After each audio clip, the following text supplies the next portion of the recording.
اس کے گردن کے اندر ہی اللہ رسی ڈال دیں گے قیامت کے دن.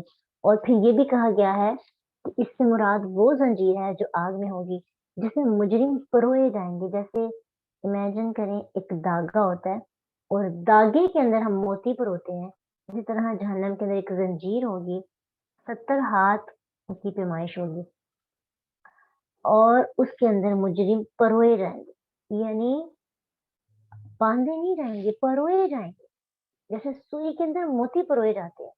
اس قدر دردناک عذاب صدحاکہ کے اندر ثم فی سلسلۃ ذرعها 70 ذراعا فاسلکوہ، پھر ایک زنجیر میں جس کی پیمائش 70 ہاتھ ہے اسے داخل کر دو.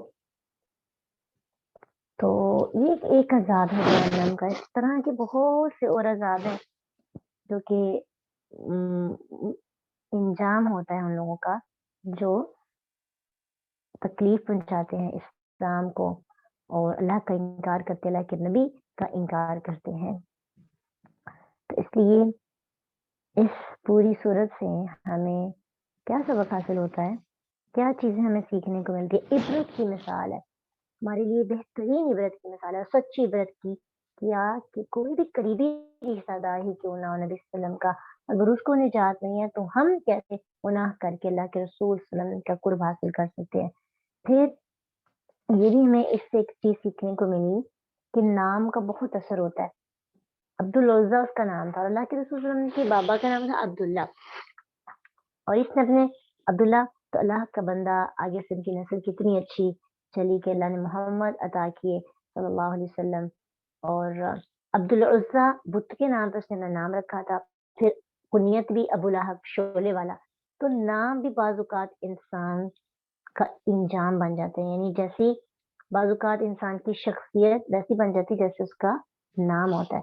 اس لیے نام رکھتے ہوئے بھی ہمیں تھوڑا خاص خیال رکھنا چاہیے تاکہ ناموں کی تاثیر واقعی انسان کی زندگی میں بھی ہوتی ہے. اور پھر یہ بھی کہ ایک عورت جو ہے وہ اپنے گھر میں بہترین تربیت کر سکتی ہے، اپنے آمد کو برے کاموں سے روک سکتی ہے، اپنے بچوں کو بھی. لیکن جب عورت ہی خراب ہو جاتی ہے تو پھر پورے کا پورا گھرانہ جو ہے ڈسٹرب ہو جاتا ہے. اکثر ایسے ہوتا ہے کہ عورتیں اپنے مردوں، اپنے گھر کے رہنے والے مردوں کو خراب کرتی ہیں، ان کو بھڑکانے کی کوشش کرتی ہیں، ان کے کان بھر دیتی ہیں ان کے رشتہ داروں کے خلاف. پھر کیا ہوتا ہے؟ لڑائی جھگڑے، فساد شروع ہو جاتے ہیں. اس لیے ہمیں اس بات پہ بھی تھوڑا غور و فکر کرنا ہے کہ ہم نے بہترین عورت بننا ہے، اور عورت ایسی بننا ہے جو اپنے خاندان والوں کے لیے فائدہ، مفسد نہ ہو، مصلح ہو، جو بہترین کردار، بہترین مددگار ہو. اگر مرد کچھ غلط کرنے لگے تو ان کو روکنے والی ہو. اور اگر عورتیں جو ہیں وہ سمجھدار اور شعور والی ہو جائیں نا، ہمارے معاشرے کی بہت سی پرابلمز اور حل ہو جاتے ہیں. ہم عورتیں جو ہیں ایسے ہوتا ہے بعض اوقات کہ اپنے بارے میں، اپنے پوائنٹ آف ویو سے ہمیں وہ بات غلط لگتی ہے، اور اگر وہی مسئلہ ہمارے ساتھ ہو جائے تو پھر وہ ہمیں بات صحیح لگتی ہے. اس لیے ہمیں انصاف کا معاملہ کرنا چاہیے. اور اس سے بہت، کیونکہ ہماری گھرانوں کا آج کل دار و مدار جو ہے نا عورتوں پر ہے. مرد جو ہے صرف وہ کما کے لا کے دیتے ہیں اور ان کو وہی چیز پتا ہوتی ہے جو عورتیں بتانی ہوتی ہے. اس لیے ہمیں ایک مسلم عورت بننے کی کوشش کرنی ہے انشاءاللہ، ٹھیک ہے، تاکہ یہاں پہ غلطیاں ہوں ہم جو ہے ٹھیک کرتے جائیں. تلاوت کے لیے تبت يدا أبي لهب وتب ما أغنى عنه ماله وما كسب سيصلى نارا ذات لهب وامرأته حمالة الحطب في جيدها حبل من مسد.